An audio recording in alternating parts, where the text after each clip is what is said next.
لك والملك لا شريك لك. الحمد لله رب العالمين والصلاة والسلام على سيد الأنبياء والمرسلين. أما بعد فأعوذ بالله من الشيطان الرجيم. بسم الله الرحمن الرحيم. الحمدللہ اللہ تبارک و تعالی نے ہمیں مسلمان بنایا اور اپنی بارگاہ میں قرب حاصل کرنے کے لیے نیکیوں میں اضافے، گناہوں کے کفارے اور جنت میں بلند درجات کے لیے کچھ عبادات ہم پر لازم کی ہیں، جن میں سے ایک بہت ہی افضل اور پیسے خرچ کرنے کے اعتبار سے اور مشقت کے اعتبار سے بڑی عبادت حج بھی ہے۔ ہمارے بہت سارے مسلمان بھائی بہن حج کی فرضیت کے بارے میں نہیں جانتے، تو ان کو یہ نہیں پتہ چلتا کہ ہم پہ حج فرض ہو گیا ہے۔ پھر ان کو حج کی ادائیگی کے معاملات کا علم نہیں ہوتا کہ اس میں بلا عذر تاخیر کرنا کیسا ہے۔ بعض اوقات لوگ اس لیے حج نہیں کرتے کہ پہلے پیسے جمع ہو جائیں، ماں باپ کو حج کرواؤں گا پھر میں کروں گا، حالانکہ اگر اس کے اندر شرائط پائی گئیں تو پھر تاخیر کرنا گناہ ہوتا ہے۔ ایسی بعض لوگ کہتے ہیں پہلے بچیوں کی شادی کریں گے پھر حج کریں گے، وہ سمجھتے ہیں کہ شاید بچیوں کی شادی حج سے پہلے لازم ہے، اس میں بھی وہ تاخیر کرنے کی بنا پر گناہ گار ہوتے ہیں۔ ایک مسلمان کو چاہیے کہ ان تمام مسائل کو اچھی طرح سمجھے، اور پھر وہ خوش نصیب جو خاص طور پہ حج کی سعادت حاصل کرنا چاہتے ہیں، اگر وہ حج کا طریقہ، حج کے مسائل اور جو تربیت ضروری ہے حاصل نہ کر سکیں تو بعض اوقات حج کا ثواب ضائع ہو جاتا ہے، اور بعض اوقات حج کی برکات سے انسان محروم ہو جاتا ہے، بلکہ بسا اوقات تو بہت گناہوں سمیت واپس آتا ہے۔ لہٰذا حج ہے کیا؟ حج اصل میں مخصوص ایام میں آپ نیت کرتے ہیں، احرام پہنتے ہیں، اور دو چیزوں کا نام حج ہے۔ ایک میدان عرفات میں آپ ٹھہرتے ہیں، اسے وقوف عرفہ کہتے ہیں، اور ایک 10 ذو الحجہ کو آپ جا کے طواف کرتے ہیں، جس کو طواف الزیارہ کہتے ہیں۔ اگر یہ دو کام آپ کر لیں تو حج آپ کا ہو گیا، یعنی یہ فرض ہیں اور ارکان ہیں، باقی جو واجبات ہیں ان کی نہ کرنے کی بنا پہ گناہ گار تو ہوں گے، لیکن دو بڑی چیزیں۔ حج کی فرضیت کے بارے میں اللہ تبارک و تعالیٰ نے قرآن عظیم میں ارشاد فرمایا وَلِلَّهِ عَلَى النَّاسِ حِجُّ الْبَيْتِ مَنِ اسْتَطَاعَ إِلَيْهِ سَبِيلًا، اور اللہ تبارک و تعالیٰ کے لیے لوگوں پر حج فرض ہے، ان لوگوں پر کہ جو راستے کی استطاعت رکھتے ہیں۔ اس کا مطلب ہے جن کو سفر حج کی طاقت حاصل ہے، جو اس کی استطاعت رکھتے ہیں، ان پہ حج فرض ہو جاتا ہے، تو اس کا خاص طور پہ خیال رکھنا ہوگا۔ اب وہ کیا شرائط ہیں وہ ایک مسلمان کو معلوم ہونی چاہیے، تو چند چیزیں میں آپ کی خدمت میں ذکر کرتا ہوں۔ پہلی چیز تو ہے کہ مسلمان کا عاقل ہونا، دوسرا بالغ ہونا، یعنی مسلمان ہونا تو شرط ہی ہے، کافر تو کر ہی نہیں سکتا، دوسرا عاقل ہونا، پھر بالغ ہونا، پاگل مجنون پر لازم نہیں، اور اسی طرح نابالغ پر لازم نہیں ہوتا۔ اس کے علاوہ پھر زاد راہ کا مالک ہونا۔ زاد راہ کا مطلب یہ ہے کہ آپ کے فلائٹ کا کرایہ، پھر فلیٹ وغیرہ، یہ جیسے گورنمنٹ کوئی آپ کو پیکج دیتی ہے یا پرائیویٹ حج کروانے والے پیکج دیتے ہیں، اس تمام اس کے اخراجات آپ کے پاس موجود ہوں۔ اور اگر آپ گھر کے کفیل ہیں تو جب تک آپ غیر موجود رہیں گے، گھر والوں کو نان نفقہ خرچ کے پیسے وغیرہ بھی آپ کے پاس ہوں، تب آپ پر حج لازم ہوگا۔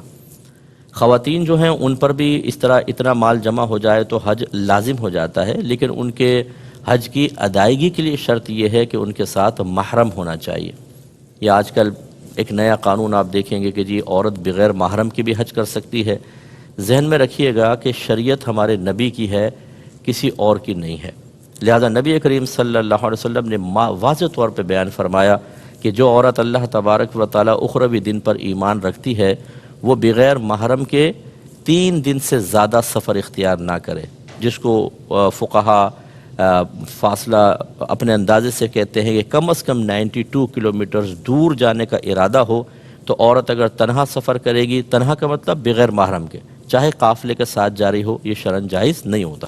ہاں، بہت بوڑھی خاتون اگر ہیں جو ضعیف ہو چکی ہیں اور غیر جاذب نظر ہیں، ان کے لیے گنجائش نکل سکتی ہے کہ احکام میں نرمی اور آسانی ہوتی ہے۔ باقی جوان عورت، ادھیڑ عمر کی عورت جو دیکھنے میں بھی جاذب نظر ینگ نظر آتی ہے، ان کے لیے شرعی طور پہ جانا جائز نہیں ہے، اس لیے وہ محرم کا انتظار کریں۔ اور عورت کے لیے حج کی فرضیت کے لیے جو رقم درکار ہے، اس میں عورت کے لیے مزید آسانی یہ ہے کہ اتنا اس کے پاس مال جمع ہو جائے کہ وہ اپنا خرچ بھی اٹھا سکے اور محرم کا بھی اٹھا سکے۔ جب اتنا جمع ہوگا اور باقی شرائط پائی جائیں گی تو اس پہ حج کی فرضیت کا حکم لگایا جائے گا۔ اچھا، یہ الگ بات ہے کہ عورت اپنا حج کا خرچہ دے، شوہر اپنا دے، لیکن عورت کے پاس اتنا مال جمع ہوگا تو اس پہ حج فرض ہوگا، ورنہ نہیں ہوگا۔ اسی طرح تندرست ہونا اور بینا ہونا، بینا کا مطلب آنکھیں اس کی ہونی چاہیے، نابینا پہ حج فرض نہیں ہوتا۔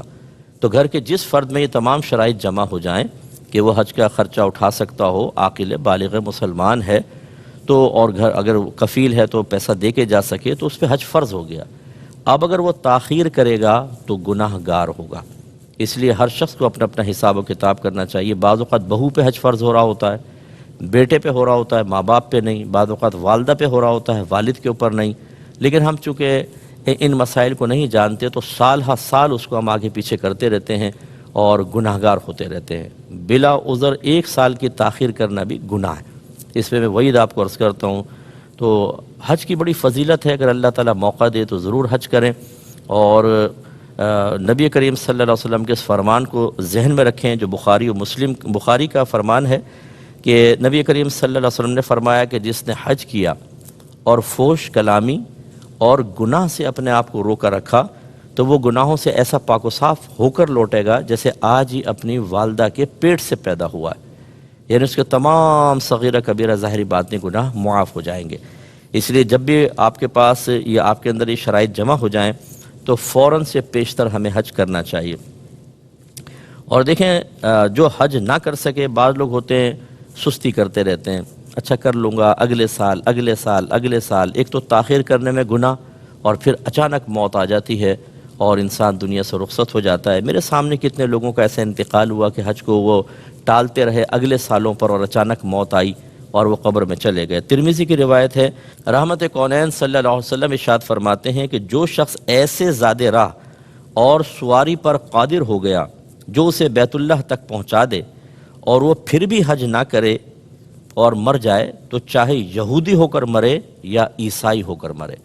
تو آپ اندازہ کریں کتنا سرکار صلی اللہ علیہ وسلم نے ناراضگی کا اظہار فرمایا۔ ابھی یاد رکھیے کہ جن میں یہ شرائط ہوں گی، یہ کب دیکھی جائیں گی؟ ہونا تو یہ چاہیے کہ حج کے ایام کے اندر ہوں۔ حج کے ایام ہوتے ہیں جیسے شوال شروع ہوتا ہے نا، میٹھی عید ختم ہوتی ہے، یعنی رمضان کے بعد، عید کے بعد اگلے دن سے ہی سمجھ لیں حج کے ایام اسٹارٹ ہو جاتے ہیں۔ پورا شوال، پھر ذیقعد اور ذی الحجہ کے 10 دن، 2 ماہ 10 دن۔ یعنی اس کا مطلب کیا ہے کہ اگر آپ نے شوال میں حج کے احرام کی نیت کر لی تو یہ آپ کا احرام ویلڈ مانا جائے گا۔ یہ مخصوص ایام ہے، لیکن اتنی جلدی تو خیر کوئی نہیں پہنتا، لیکن یہ ہے ایام۔ تو ویسے تو ان ایام کے اندر یہ ہمیں شرائط کسی شخص میں دیکھنی چاہیے، لیکن فقہا نے فرمایا کہ آپ کے علاقے سے، آپ کے ملک سے جب قافلے حج کے روانہ ہوں، یا جیسے ہمارے ملک پاکستان یا دیگر جگہوں پہ قرآن دازی ہوتی ہے کہ بھئی اب آپ اگر حج کے لیے جانا چاہتے ہیں قرآن دازی، یہ جو ایام ہیں قرآن دازی کے، ان دنوں میں اگر کسی کے اندر یہ شرائط موجود ہوں گی تو یاد رکھیں کہ اس پہ حج فرض ہو جائے گا اور اس کو جانا ہوگا۔ ایک بات یہاں ضمناً مزید یاد رکھیے کہ بعض اوقات یہ چیزیں ہمارے پاس موجود نہیں ہوتی، اس کے باوجود اگر ہم حج کریں، مثلا کسی نے ہمیں دے دیا پیسہ کہ چلو حج کر لو، بعض اوقات کوئی ادارے سے آپ وابستہ ہوتے ہیں، وہ آپ کو پیسہ دے دیتے ہیں، تو ایسی صورت میں آپ جو حج کریں گے تو وہ چونکہ آپ پہ تو فرض نہیں ہوا، ہونا نفل چاہیے، تو وہ نفلی حج ہوگا۔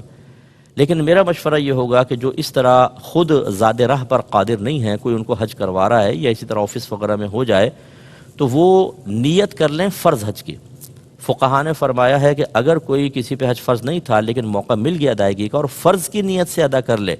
تو اس کا فرض ہی ادا ہوگا، یعنی آئندہ زندگی میں اگر کبھی اس کو اللہ تبارک و تعالی مزید مال عطا فرماتا ہے جو حج کے لیے لازم ہے تو وہ پھر حج فرض نہیں ہوگا، پھر دوبارہ آنے کی اس کو حاجت نفل کرنا چاہے کر لے۔ تو اس لیے میرا مشورہ ہے کہ آپ جب اگر کوئی ایسے بھائی بہن ہمارے جانا چاہتے ہیں جو کوئی اور ان کو کروا رہا ہے، حج فرض نہیں ہے، تو فرض کی نیت سے ہی حج کریں تو انشاءاللہ ان کو برکات حاصل ہوں گے۔ جن بھائی بہنوں کے نام حج کے لیے قرآن دازی میں نکل آتے ہیں یا وہ پرائیویٹ طور پہ حج کرنا چاہتے ہیں تو انہیں چند چیزیں ضرور اپنے ساتھ رکھنی چاہیے۔ میں اس کی تھوڑی مختصر سی تفصیل آپ کو ذکر کر دیتا ہوں۔ ایک تو موسم کے لحاظ سے کپڑے رکھیں، آپ کچھ لباس ضرور ساتھ رکھیں، میلے ہو جاتے ہیں، احتلام بھی ہو جاتا ہے، دیگر مسائل ہوتے ہیں۔ احرام کی بھی 2 چادریں رکھیں، مرد 2 سیٹ، یعنی ایک احرام تو پہن کے جائیں گے آپ، وہاں میلا بھی ہو جاتا ہے، کبھی ایسا بھی ہوتا ہے کہ کوئی ناپاکی وغیرہ ہوتی ہے، کہیں گر جاتا ہے تو آپ چادریں تبدیل کر سکتے ہیں، سردی ہیں تو سردی کے، گرمی ہیں تو گرمیوں کے کپڑے۔ دوسرا ایک بڑا بیگ آپ لیں جس میں آپ تمام اپنی چیزیں اس میں ڈال سکیں، یہ مطلب لیگیج ہوگا جو آپ جمع کرائیں گے۔ اسی طرح پاسپورٹ ہے، ٹکٹ چیک کر لیں اچھی طریقے سے، اور ہیلتھ سرٹیفکیٹ وغیرہ، یہ سب چیزیں آپ کے پاس ہونی چاہیے، جانے سے پہلے اچھی طرح چیک کریں، اور ایک چھوٹا بیگ لے لیں جن میں یہ چیزیں آپ ڈال کر انہیں اس کو گلے میں لٹکا سکیں۔ مرد جو ہیں وہ احرام کی 2 چادریں لیں گے، جیسے میں نے بتایا 2 سیٹ لے لیں، اور میرا مشورہ ہے کہ تولیہ والا احرام لیجئے گا، وہ کپڑے والا ہوتا ہے وہ ذرا گیلا ہو جائے تو کھال سے چپک جاتا ہے اور جسم کی حیت ظاہر ہوتی ہے۔ تولیہ والا ٹھیک رہتا ہے، پسینہ بھی جذب رہتا ہے اور موٹا بھی ہوتا ہے، ستر کی اچھی حفاظت ہو جاتی ہے، ہوا میں زیادہ اڑتا بھی نہیں ہے۔ لیکن بعض اوقات آپ جائیں گے دکانوں پہ لکھا ہوگا عورتوں کا احرام، عورتوں کا کوئی احرام نہیں ہوتا، عورتیں اپنے وہی سلے ہوئے لباس میں نیت کریں گی، یہ بیچنے کے چکر ہوتے ہیں، بچیوں کو پتہ نہیں ہوتا، خواتین کو، ہماری بہنوں کو، وہ لے کر وہ پہن لیتی ہیں، اسکارف ٹائپ ہوتا ہے، چہرہ نظر آ رہا ہے پورا نیچے تک، وہ آپ کا ایک کپڑا ہوتا ہے، اس کو احرام کہہ دیتے ہیں۔ عورتوں کا کوئی احرام نہیں ہوتا، خواہ پیسہ خرچ کرنے کی حاجت نہیں ہے، جو آپ کے مطلب عام لباس ہے اسی میں آپ کریں، باقی اور کیا احتیاط کرنی ہے وہ احرام کی میں ضمن میں عرض کر دوں گا۔ اس کے علاوہ ایک بیلٹ باندھ سکتا ہے مرد جو ہے، یہ یاد رکھیں کہ مرد کو سلا ہوا لباس پہننا منع ہوتا ہے، لیکن یہ بیلٹ جو ہے وہ سلے ہوئے لباس کے اندر نہیں آتی، ہمارے عرف میں کوئی بھی اس کو لباس نہیں کہتا، لیکن پھر بھی آپ اس سے صرف احرام کو سنبھالنے کی نیت نہ کریں بلکہ قصد و ارادہ کریں کہ میں اس میں پیسے، اپنے پاسپورٹ یا دیگر چیزیں رکھ لوں گا، بیلٹ باندھنے میں کوئی حرج نہیں ہے۔ اسی طریقے سے لاسٹک ہوتی ہے، اس کو لاسٹک، یہ بھی کوئی ایسا نہیں ہوتی، اگر آپ کو یہ گمان ہو، جیسے بچے ہوتے ہیں نا، ان کو کبھی یہ بیلٹ بھی نہیں سنبھال پاتے، ان کو ایک مطلب وہ لاسٹک کر کے باندھ دیں تو وہ بالکل احرام کو روک کے رکھیں گی، ورنہ یہ سرک جاتا ہے اور پھر وہاں پر مسائل ہوتے ہیں، کیونکہ ہر ایک کو احرام پہننے کی عادت نہیں ہوتی۔ اپنی مصلی لے لیں، تسبیح وغیرہ لے لیں، جیسے بعض اوقات کسی جگہ خاص بیٹھنے کو جگہ نہ ملے تو آدمی وہ کر لے۔ اس کے علاوہ اگر سردی وغیرہ ہے چادر لے لیں، تکیہ لے لیں، ویسے تو سب چیزیں تقریباً وہاں مل جاتی ہیں آپ کو۔ پانی پینے کی بوتل ضرور ساتھ رکھیں، کیونکہ بسا اوقات رش بہت ہوتا ہے، آپ کو اس مقام تک جانا مشکل ہوتا ہے، اپنے پاس بھر کے رکھیں، وہ پینے میں آپ کو بڑی آسانی رہے گی۔ اس کے علاوہ سیفٹی ریزر ہے یا مشین اپنے پاس رکھیں۔ یہ یاد رکھیں کہ جب محرم حالت احرام سے باہر نکلنے لگے تو وہ اپنا سر بھی مونڈ سکتا ہے اور دوسرے محرم کا بھی سر صاف کر سکتا ہے، لیکن جب باہر نکلنے کا موقع نہ ہو، یعنی احرام کی پابندی سے باہر نکلنے کا وقت نہ ہو، اس سے پہلے اگر آپ کسی کو سر مونڈیں گے یا اپنا سر صاف کروائیں گے تو دم لازم ہوتا ہے۔ دم کا مطلب ایک بکرا یا دمبا ذبح کرنا۔ تو جب آپ بالکل جیسے آپ نے مثال کے طور پہ عمرہ پورا کر لیا، حلق کروانا ہے تو یہ آپ کو بڑا فائدہ دے گا، ورنہ بہت زیادہ پیسے دینے پڑتے ہیں وہاں پہ، 100 ریال، کبھی 80 ریال لے رہے ہوتے ہیں، اور جو پاکستان میں اس کو پاکستانی روپیز میں کنورٹ کریں تو کافی پیسہ بن جاتا ہے۔ تو اپنے پاس رکھیں، اور اپنے جو قافلے میں آپ کے ساتھ ہیں ان کا سر وغیرہ بھی آپ مونڈ سکتے ہیں، لیکن جب آپ احرام کی حالت سے باہر ہونے لگیں۔ اس کے علاوہ کوئی ایسی چیز لے لیں کہ جس سے گرمی وغیرہ دور کر سکیں، جیسے اسپریئر ہوتا ہے، وہ اسپریئر، اس میں پانی ڈال کے ٹھنڈا پانی اگر آپ اسپرے کریں تو چہرے پہ ٹھنڈا پانی آتا ہے، پھر کیونکہ ہاٹنس بہت ہے، جیسے بھی یہاں پہ ہاٹنس ہو رہی ہے وہاں کی، تو وہاں کا جلال برداشت کرنا بہت مشکل ہوتا ہے، تو پھر وہ ہوا لگتی ہے تو ٹھنڈا ہو جاتا ہے آدمی۔ آج کل وہ نیک فین بھی چل رہے ہیں، وہ بھی لوگ آپ سے پوچھیں گے کہ یہ پہن سکتے ہیں کہ نہیں، تو یہ گلے میں وہ آ جاتے ہیں، یوں اسٹینڈ ٹائپ ہوتا ہے، اور پھر وہ اس میں 2 فین لگے ہوتے ہیں، وہ آپ کے چہرے پہ ہوا ڈالتے رہتے ہیں۔ تو بعض ایسے ہوتے ہیں کہ جو مطلب کمزور ٹائپ کے ہوتے ہیں، زیادہ وہ مشقت برداشت نہیں کر سکتے، ان کے لیے کرنے میں کوئی حرج نہیں ہے، لیکن اگر آپ مطلب مضبوط ہیں، حالات کا مقابلہ کر سکتے ہیں، تو پھر آپ اس طرح کی سہولیات سے تھوڑا سا اپنے آپ کو دور رکھیں۔ اگر آپ برداشت کر سکتے ہیں، جتنی مشقت زیادہ ہوگی یاد رکھیں اتنے درجات زیادہ، خواہ اپنے آپ کو تکلیف میں مبتلا بھی نہ کریں، لیکن جو اللہ تبارک و تعالی نے قدرتی طور پر معاملات پیدا فرمائے ان کو فیس کرنا، اور پھر یہ آپ کو زمانے رسول کے حج کا ایک مزہ اور اس کا ایک رنگ نظر آئے گا کہ دیکھیں اس زمانے میں اونٹوں پہ، گدھوں پہ، خچروں پہ سفر ہوتا تھا، اور گرمی، دھوپ، کوئی آسانی ایسی نہیں تھی، پانی کی قلت بھی، وہ آتے تھے اور وہاں پہ حج کرتے تھے، تو اس کا تھوڑا سا رنگ حاصل ہو جائے گا۔ لیکن جیسے میں نے کہا کہ جو برداشت کر سکتا ہو، جوش میں آ کے اگر آپ کر لیں اور بعد میں کوفت میں مبتلا ہوں، پھر معاذ اللہ گرمی کو برا بھلا کہیں، یہ ٹھیک نہیں ہوتا۔ اس کے علاوہ تھوڑی سی گولیاں مخصوص چیزوں کی رکھ لیں، جیسے موشن کی تھوڑی گولیاں رکھ لیں ڈاکٹر سے مشورہ کر کے، اسی طرح نزلے کی ہیں، بخار کی ہیں، پین کی ہیں، جسم میں درد کی ہیں، سر درد کی گولیاں تھوڑی سی مشورہ کر کے رکھ لیں، کھانسی کا کوئی سیرپ، کوئی گولیاں ٹیبلٹس وغیرہ رکھ لیں، کیونکہ وہاں پہ بعض اوقات رش اتنا زیادہ ہوتا ہے، فوری طور پہ آپ کہیں جا نہیں سکتے ہیں، اس وقت آپ کو بہت یہ فائدہ دیں گی چیزیں۔ اس کے علاوہ مسائل حج پر کوئی کتاب اپنے پاس ضرور رکھیں، ضرور کوئی اچھے مستند عالم دین مفتی صاحب کی کتاب اپنے پاس رکھیں، تاکہ وہاں پہ آپ وقتاً فوقتاً اس کو پڑھ کر صحیح مسئلہ حاصل کر سکیں۔ آپ جب وہاں جاتے ہیں، ہم نے عام لوگوں کو دیکھا ہے، کوئی کتاب پاس نہیں ہوتی، کوئی مشکل درپیش آئی، لوگوں سے مشورہ کرتے ہیں